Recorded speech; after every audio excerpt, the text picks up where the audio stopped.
Et bonjour à tous, c'est Karine et on se retrouve du coup pour la vidéo de la pile à jouer du mois de septembre.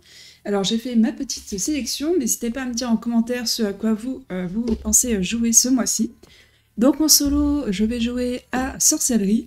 J'aimerais notamment essayer les récits. Je vais également me plonger dans Artemis Project. Alors peut-être que vous ne connaissez pas ce jeu.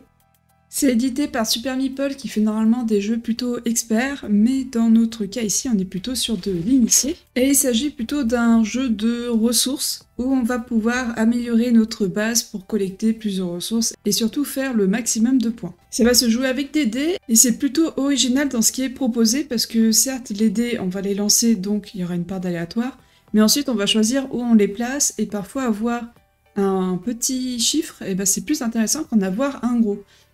Parce que les petits chiffres vont être prioritaires sur les plus gros dés. On va également avoir des boîtes à outils qui vont nous permettre de modifier le score de notre dé. Et on va avoir comme ça plusieurs, on va avoir des expéditions, des collectes de ressources. On va également pouvoir du coup acheter des bâtiments pour les construire et on va également pouvoir recruter des personnes. Donc voilà, c'est un jeu que j'avais acheté, que j'avais déjà lorgné un bon moment dessus et il était en solde. Enfin, en solde, en remise, en tout cas en promotion, avec d'autres jeux qui m'intéressaient, donc j'ai pris, je me suis laissé tenter.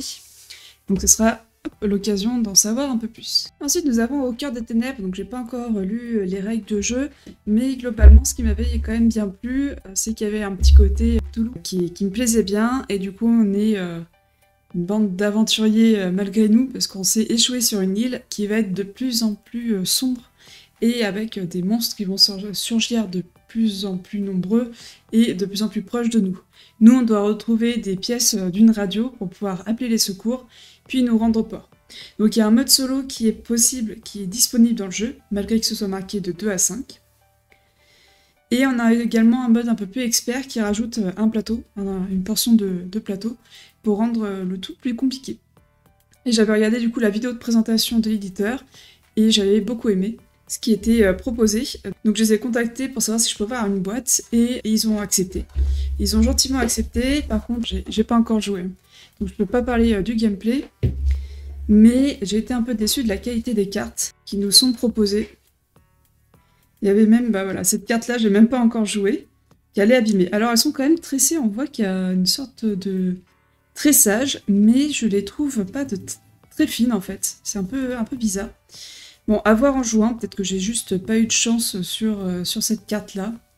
Parce que même par rapport aux autres, en fait, on voit qu'elle est plus abîmée.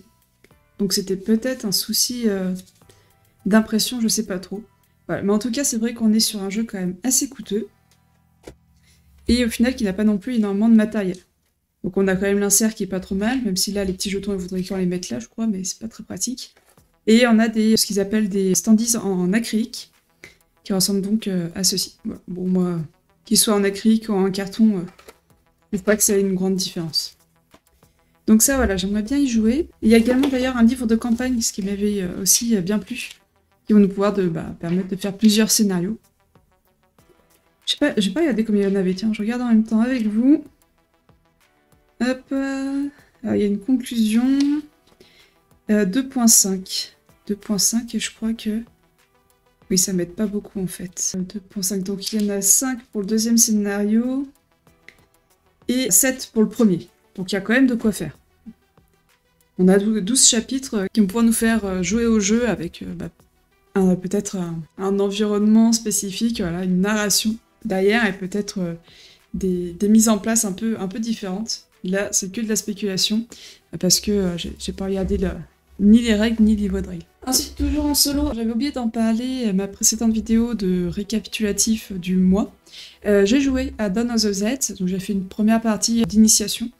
J'ai plutôt bien accroché, c'est une sorte de tower defense mais avec des zombies. Ça fait partie des jeux qui sont en anglais et qui proposent quelque chose d'un peu différent de ce qu'on peut trouver en France.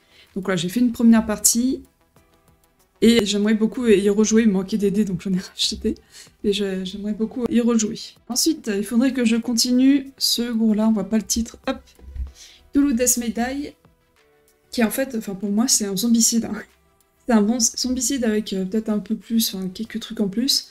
Mais globalement, J'en ai fait une partie, j'ai pas non plus été transcendée par la proposition. Par rapport à ce qui est proposé, je préfère sortir un Zombicide. Alors, de toute façon, même en solo, Zombicide, c'est pas trop celui que je sortirais.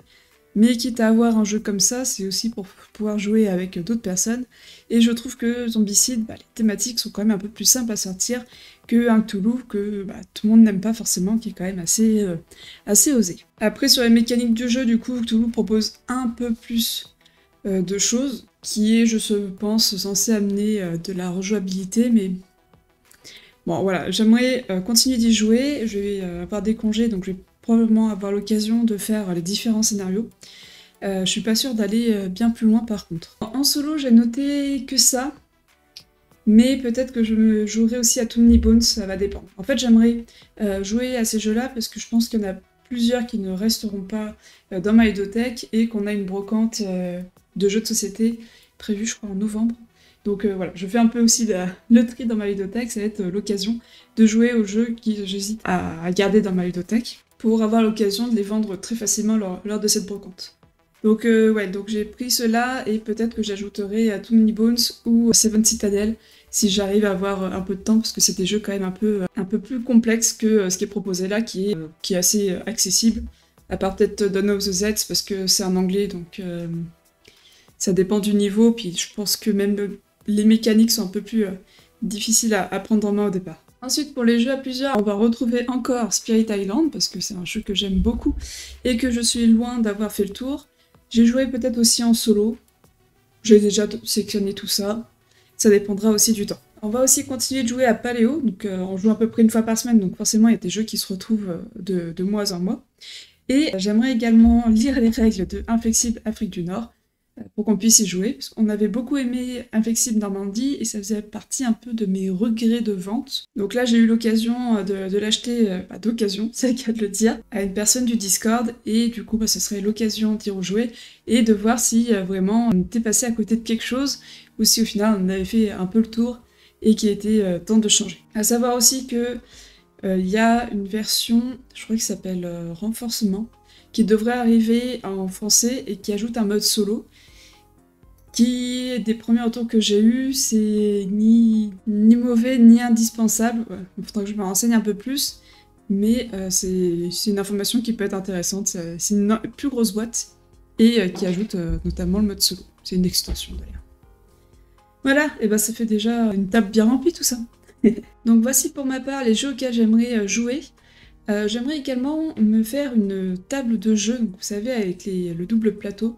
Moi-même, en prenant des trucs très simples, hein, en prenant 2 grandes planches, en faisant un cadre et en mettant 4 pieds, sans avoir besoin de faire un truc très joli. Mais du coup, j'en profite aussi de cette vidéo si vous avez des modèles pour pouvoir créer ces tables, ou si vous avez une table que vous trouvez vraiment bien et pourquoi. Ça peut m'orienter comme ça dans la création de ma table, même si je veux rester sur un truc très simple, parce que sinon je ne terminerai jamais. Voilà, n'hésitez pas à me dire en commentaire quel jeu vous pensez jouer ce mois-ci. Si vous avez envie que je vous parle d'un de ces jeux dans une prochaine vidéo, pourquoi pas critique, ou si vous voulez voir une vidéo de partie, n'hésitez pas à me le dire en commentaire. Comme ça me permet de voir aussi quels sont vos intérêts sur les jeux et de proposer du contenu qui vous intéresse. Merci beaucoup d'avoir regardé la vidéo, on se dit à très bientôt dans une prochaine vidéo, et en attendant, amusez-vous bien.